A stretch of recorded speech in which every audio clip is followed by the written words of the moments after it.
Hello ladies and gentlemen, welcome back. Force here, and today we'll be checking out Defiance once again, this time looking at the Team Deathmatch PvP, or as I like to call it, Shotgun Fest. We'll talk about why that is in just a moment. But yes, we're going to be looking at the Team Deathmatch PvP, of which there are two maps available. There is the map Waterfront, which is the first match we'll be looking at here, and then we'll be following it up with a match on Observatory, the second available map. Now beyond Team Deathmatch, there is an objective-based PvP also in the game. However, I haven't spent much time with it, so we're not going to do that in this video, and I may cover it in a future one. But let's talk about Team Deathmatch, or as many people are calling it, Shotgun Fest, because it's basically a huge shotgun fest. It appears to be one of the most effective weapons for a couple of reasons. First reason is that the two maps that are available, they're all relatively small, and they've got a lot of close quarters combat. You're going to notice a lot of objects here scattered throughout the level. They make it really easy to hide from people's line of sight and then just come around the corner and blast them in the face. And it seems to be the primary weapon that's being used. And the other thing is that it's really funny right now. These matches are incredibly short. The average match lasts around about 5 minutes because kills happen so quickly because of these small maps. Now, let's just talk a little bit, without complaining here, I just want to talk a little bit about the PvP. So the Team Deathmatch mode, it's basically the first team to 25 kills wins, or whoever has the most kills after 15 minutes, although very rarely do any games get even close to those 15 minutes, because like I said, most matches are lasting roughly around 5 minutes total. You're going to see me do a couple of engagements here and get a few kills. I originally planned to do this as a live commentary. That's sort of how I prefer to do these things. However, there's this huge problem right now with the PvP in this game, that there's open mics, and basically what's happening is people, whether they notice it or not, are having their mics on, and it's set default for the mics to be open, and you're hearing everyone's chatter, whether it's feedback from the game or them talking while they're playing. A lot of times it seems like it's happening on accident, like people don't realize what they're doing, but it's incredibly annoying, and there have been multiple games. I actually tried to record a few of these games with live commentary, but that's been overridden by people chatting in the background, and there's no way to shut it off. I can't stop other players' mics from being open and from hearing what they're saying. So that's incredibly annoying, and that's something that hopefully Trion's gonna provide some sort of a fix to. I'm actually really surprised that it is the way it is right now. It seems like such a basic thing. Like, nobody wants to listen to other people talk unless absolutely mandatory, because a lot of times it's just trolling. I know in concept it's a great idea to have people have open communication so that they can talk about their tactics, but usually what it amounts to is people playing crappy music or acting like dillweeds with their open mic, and that's basically it. So beyond me, I know that I said this is a shotgun fest. This isn't just because I personally have been using a shotgun or because I found it most effective. It's essentially what, I would say 8 out of 10 people in any given match are using the shotgun. And this is how I felt, and then I went ahead and checked out the Defiance forums, and that suspicion's basically been confirmed. And like I said, the reason I expect, or the reason I assume that this is happening is because of the relatively small map sizes, and the fact that there's only 2 maps available. I mean, you've got Team Deathmatch mode with 2 maps, and then there's that objective-based mode, which I think is just 1 map. So there's really not a lot of versatility when it comes to the PvP, at least as far as I've seen so far. Really just isn't too much going on. Now in terms of what you can do, basically what's happening in PvP is you're taking your PvE character, or your co-op character, and you're bringing him into this deathmatch mode. So any of the weapons, any of the equipment that you have, any of the perks that you have unlocked, that is what you have access to here in Team Deathmatch. Alright, so that is the end of the first round here in Waterfront.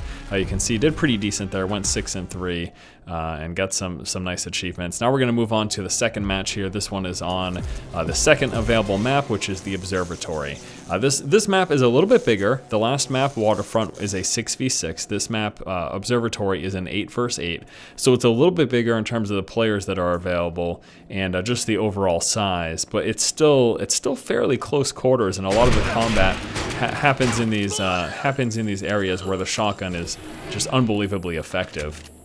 Something else that's been very effective in the PvP is jumping and rolling. So people rolling out of engagements and then just jumping to avoid getting hit. Both these things seem like incredibly effective tactics, specifically the rolling, or I guess you can call it dodging if you will, which is done with alt. And yeah, that's been very, very effective. This was actually one of my first matches here, and I didn't do much of that, but in the last match, I'm sure you'll have seen me, I did a little bit of dodging and jumping. Because it really helps to avoid, especially if someone gets the jump on you, being able to do a dodge roll really helps to avoid getting killed and provides you an opportunity to turn around and fight back a little bit. So the PvP, so far my impressions of it are, it's pretty fun, but it seems severely limited at the moment. Once again, for like the 10th time, there are only 2 maps available, and beyond the team deathmatch and those 2 maps, there's one objective mode, and that's it. I can't believe I died here. I think this was to damage over time or something. So frustrating. But I pay him back, don't you worry, guys.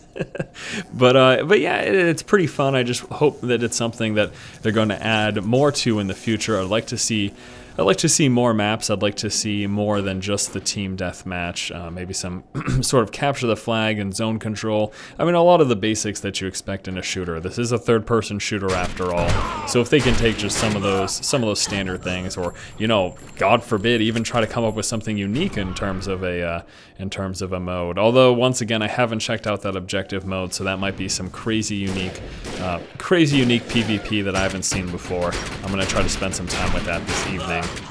And maybe come out with another video for you guys later tonight or tomorrow. But yeah, this is it. I mean, this is basically the PvP. What you're seeing here is what you can expect from PvP in Defiance. And once again, this map a little bit more open up, but you know, not that much more. So the loadouts, like I said, you're carrying that over from the co-op, and same thing with your perks. So I here have the stealth, which is really, really awesome. Probably one of the better ones to have, to be honest with you. Although I can see how, I can't imagine decoy being super effective in PvP, but I can see like overcharge being pretty effective. That seems like that could be really good. The damage increase one, and then the one that gives you a sprint, which I believe is called blur, and I can see both of those being pretty effective. Oh, and shotguns. If you haven't figured it out, shotguns are really effective. I think the biggest problem, the reason rather, that shotguns are so effective, to the point that they're just ridiculous right now, is that they fire so fast. It's not like they've got, a lot of these shotguns have a very, very quick fire rate, and especially up close, if you get right up on someone, it's 2 to 3 shots and they're done for. I mean, that is it.